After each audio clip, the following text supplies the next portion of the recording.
1 Kings 10. Solomon listening heart and the Queen of Sheba. The Queen of Sheba, having heard a report of Solomon's fame, came to test him with subtle questions.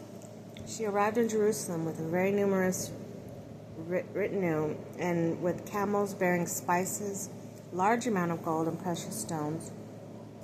She came to Solomon and spoke to him about everything that she had in her mind. King Solomon explained everything she asked about, and there was nothing so obscure that the king could not explain to her. When the Queen of Sheba witnessed Solomon's great wisdom, the house he had built, the food on his table, the seating of his ministers, the attendance and dress of his waiters, his servers, the burnt offerings he offered in the house of the Lord, it took her breath away. The report I heard in the country about your deeds and your wisdom is true. She told the king, I did not believe the report until I came and saw with my own eyes that not even the half had been told to me. Your wisdom and prosperity surpassed the report I heard. Happy are your servants, happy are the ministers of yours, and who stand before you, always listening to your wisdom. Blessed be the Lord your God, who has been pleased to place you on the throne of Israel.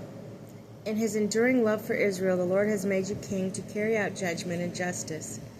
When she gave the king 120 gold talents, a very large quantity of spices and precious stones, never again did anyone bring such abundance of spices as the Queen of Sheba gave to King Solomon. Hiram's fleet, which used to bring gold from Ophir, also brought from there a very large quantity of almug wood and precious stones. With his wood the king made supports for the house of the Lord, for the house of the king, and harps and lyres for the singers. Never again was any such almug wood brought or seen to the present day. King Solomon gave the Queen of Sheba everything she had desired and asked for. Besides what King Solomon gave her from Solomon's royal bounty, she then returned with her servants to her own country. Solomon's riches, domestic affairs. The gold that came to Solomon in 1 year weighed 666 gold talents.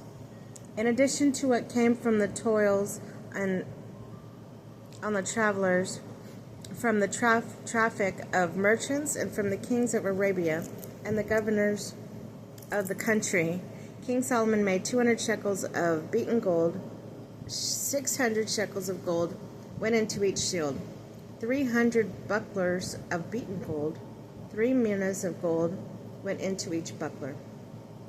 And the king put them on the house of the forest of Lebanon. The king made a large ivory throne and overlaid it with refined gold. The throne had 6 steps, a back with a round top, and an arm on each side of it, side of the seat, with 2 lions standing next to the arms, and 12 other lions standing there on the steps, two to a step, one on either side of each step. Nothing like this was made in other kingdoms. All King Solomon's drinking vessels were gold, and the utensils in the house of the forest of Lebanon were pure gold. There was no silver for Solomon's time. Silver was reckoned as nothing. For the king had a fleet of Tarshish ships at sea with Hiram's fleet. Once every 3 years the fleet of Tarshish ships would come with a cargo of gold, silver, ivory, apes, and peacocks. Solomon's renown. Thus King Solomon passed all the kings of the earth in riches and wisdom, and the whole world sought audience with Solomon to hear the wisdom God had put in his heart. They all brought their yearly tribute: vessels of silver, gold, garments, weapons, spices, horses, and mules, what was due each year. Solomon's riches, chariots and horses. Solomon amassed chariots and horses. He had 1,400 chariots and 12,000 horses. These he allocated among the chariot cities to all the kings in Jerusalem. The king made silver as common in Jerusalem as stones, and cedars as numerous as the sycamores, of Shephelah. Solomon's horses were imported from Egypt and from Sicilia, where the king's merchants purchased them. A chariot imported from Egypt cost 600 shekels of silver, a horse 150 shekels. They were exported at these rates to all the Hittite and Aramean kings.